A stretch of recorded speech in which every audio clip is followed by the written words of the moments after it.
ziua, stimați telespectatori! Suntem aici în studioul Business Days de azi de dimineață. Deja vedem cum se schimbă intervalele orare. Deja am ajuns la miezul zilei. Bună ziua, așadar! Am discutat puțin mai devreme despre educație, despre tehnologii, despre provocările tehnologiei moderne, avantajele și dezavantajele ei. De această dată vom vorbi despre talente. Tot am vorbit puțin mai devreme despre forța de muncă și despre atragerea talentelor, împreună cu domnul Dario Brivio de la Kilpatrick Executive Search. Și vă anunțăm că interviul va fi în limba engleză. So, welcome. Thank you. And let's talk about those talents. It's hard to find any talent on the market these days? Yeah, it's quite hard, but it's harder to define exactly what is a talent. Actually, I'm a headhunter, so usually my clients are asking me for finding the best talent on the market and to be able to attract them and bring this talent to their companies. But there's a lot of confusion and mistakes about the meaning of talent, because actually everybody is talking about talent, everybody is wishing for having talents. Yeah. But nobody is focusing on what talent is exactly. So I think that if we would like to analyze the potential challenges we have to face when you look for a talent, the first one is to define what a talent is. And the talent is nothing itself. A talent must be defined within a framework. And this framework would be made by the environment in which the person is going to work in, the people with the person that are going to work with the person, the cultural topics of the company, local, multinational, cross-functional, specific, whatever it is, the market field, and of course the targets that the company would like to reach together with the talent. So based on that, we can define an expectation about what type of talent are we looking for. And even the road that the person is going to cover will define what type of talent is going to be.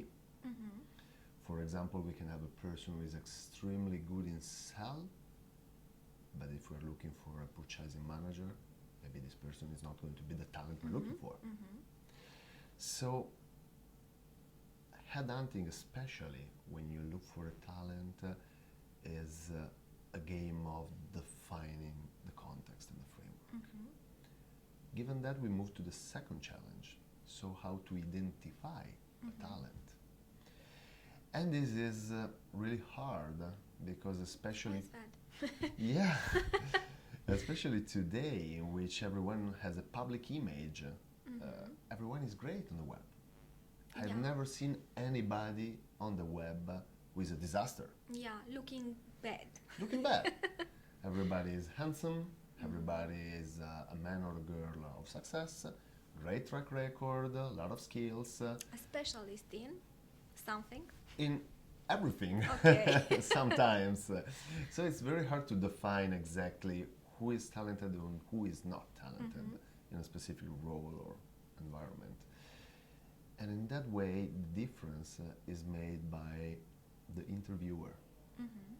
And the interviewer should be able to go a little bit over the technical skills and try to be able to go deep into the soft ones. Because actually what makes the difference between a good professional and a talented one is exactly the soft skills. And the ability of this person, before being a professional, to adapt himself and to merge himself with an organization and with a group of people or a team or a boss or team members. And in that way, what is important is always to talk to my clients to understand exactly what are the values that move the organization, what are the targets they have in mind, what is, how is the team composed, and what type of personalities we have inside. So you should find a picture, actually. Yeah. of A background picture. Yeah, a So background. something that is behind what everybody sees. Because exactly as the people, even all of the companies on the web are great, are performing, are doing well, are suitable. But every company has something behind. The perfect company doesn't exist. Exactly as the perfect professional doesn't exist. It's always a matching between skills, professional and personal, and expectations from the company, and what the company can offer to engage and attract the talent. So you're saying that the companies didn't realize that the first thing first they have to do is to define the person, the talent that they are looking for. Yeah, and they have to analyze themselves deeply before going out looking for the talent. A lot of time, companies forget that a professional wedding is exactly the same of a personal one. It's made by two people.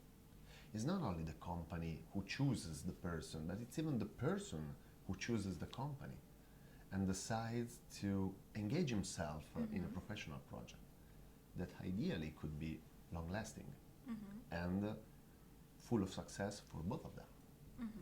So I think that the company that would like to have a talent must put itself in a way to be suitable for him, to attract him, not only to judge him or evaluate him during an interview. It's a double-way reaction, it's a double-way feeling. And if the click clicks, it's done. If not, it's better to avoid, always. So that's an advice for the companies. Yeah. And for those talents. Well, for the talent, Out there. my biggest advice is try to do what you like to do. Because as people, as professionals, we always forget that we spend more or less the 70% of our life working. Of course. Because if you think one day has 24 hours, we sleep 8 hours, it remains 16. 1 hour, 1 hour and a half, 2 hours to get to the office and back. It remains 12. And 8 of these 12, or even more sometimes, are in the company. It's our life. And so if we're not doing something that makes ourselves happy, we're going to have big troubles and big problems. So it's not only a matter of the company that pays more, the company that have the nicest environment or whatever else. It's exactly what we are going to do if it's something that makes us happy, that makes us feeling important, special, unique. And I really think that when you are so engaged in a role, in a company, in a project, your performance go up 150% more than in another environment. So the advice for the talent is think a lot about the type of job, the type of company, the type of people you're going to work together with, because this is going to be your life. And a happy life means a happy person. Happy person is a happy professional, and a happy professional is highly performing. We are in October. Yeah. How many talents have you found this year? Well, Or have you searched and have you found? I think that up to date we have managed more than 100 of executive searches. That means managerial position. And usually when a company is looking for a manager, even if it's a middle one, a top or an executive one, they're looking for a talent. Because managers are the focal point of an organization. So have been looking for more than 100 talents in 2016. How many I found? Hopefully all of them. We should ask my clients about that. But if you move in the way I have explained before, so not to look for a talent itself on a pure theoretical way, but you put an eye on the context and on the personal skills of the people, I think that until now I found more than 100 talent. And about domains are they in the IT field? Are they in the product? Well, overall, I mean, actually, as Kilpatrick Executive Search, we are a generalist company, so our core expertise is managers. Mm-hmm. Then we don't have practices inside because we usually headhunt globally, so we have to be open to each type of company and each type of environment. What is common between all of our clients is that they are extremely international.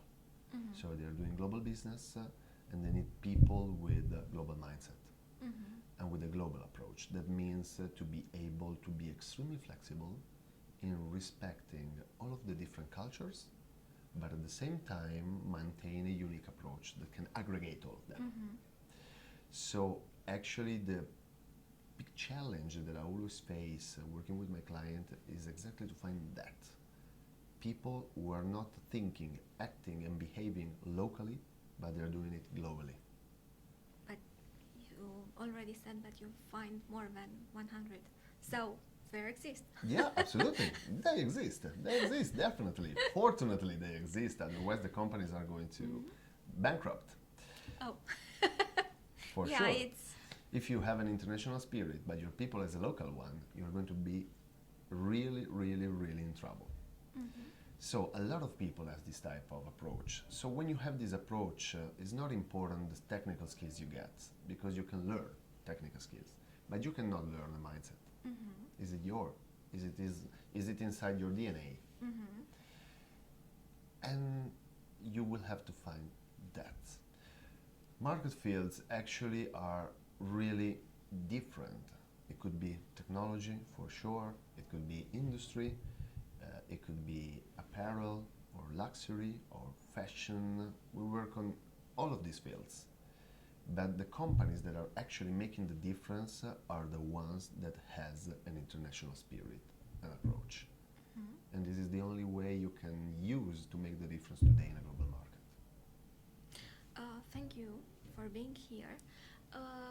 Dumneavoastră vă mulțumim că ne-ați urmărit. Vă zicem să, în cazul care sunteți companie, să fiți atenți așadar la ce anume urmăriți și cum definiți talentul în căutarea căruia sunteți.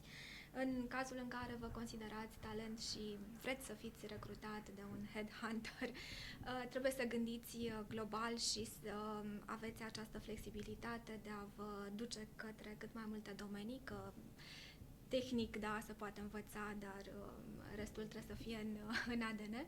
Vă mulțumim că ne-ați urmărit și vă zicem pentru moment la revedere din studioul Business Days.